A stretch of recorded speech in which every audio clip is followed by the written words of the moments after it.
Hello friend, સ્વાગત છે તમારું મારી યુટ્યુબ ચેનલ પર। આજે આપણે શીખશું ધોરણ 8નો સ્વાધ્યાય 10.1 ઘાત અને ઘાતાંકમાં પ્રશ્ન 1।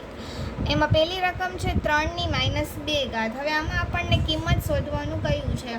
તો જ્યારે પણ કોઈની પણ ઘાત માઇનસમાં હોય તો એને પ્લસ કરવા માટેનો જે નિયમ છે એ છે ઘાતને પ્લસ કરવા માટે ઉપર આપણે 1 લઈશું, છેદમાં 3 ની 2 ઘાત લઈશું। જો આપણે છેદમાં લઈશું તો માઇનસની ઘાત જે છે એ પ્લસ થઈ જશે। 1 ના 1, 3 ની 2 ઘાત છે એટલે 3 ગુણ્યા 3 આપણે 2 વાર લખીશું, બરાબર 1 ની 1 ઘાત 3 ગુણ્યા 3 એટલે 9। આ છે આન્સર।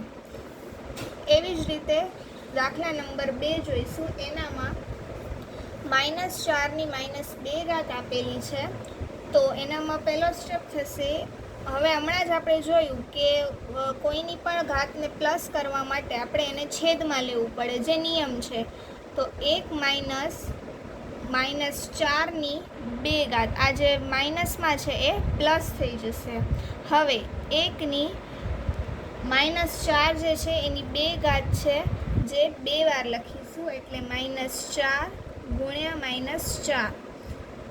1 ના 1, ચોકે ચોકે ને 16, પણ માઇનસ માઇનસ પ્લસ થઈ જશે એટલે 16 જે છે એ પ્લસમાં આવશે। આ છે આન્સર। હવે ત્રીજો અને ફાઇનલ જે છે 1/2 ની -5 ઘાત। હવે આમાં પણ ઘાત માઇનસ છે ને પ્લસ કરવા માટે છેદમાં લખીશું, તો 1/1/2 ની 5 ઘાત પણ પ્લસ આવશે। હવે 1 ના 1, હવે 1/2 ની 5 ઘાત છે એટલે આપણે 1/2 5 વાર લખીશું, 3,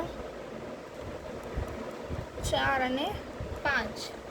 હવે 1 ના 1, હવે આ 5 વાર છે તો 2 દુ 4 દુ 8 દુ 16 દુ 32, એટલે 1 ના છેદમાં 32।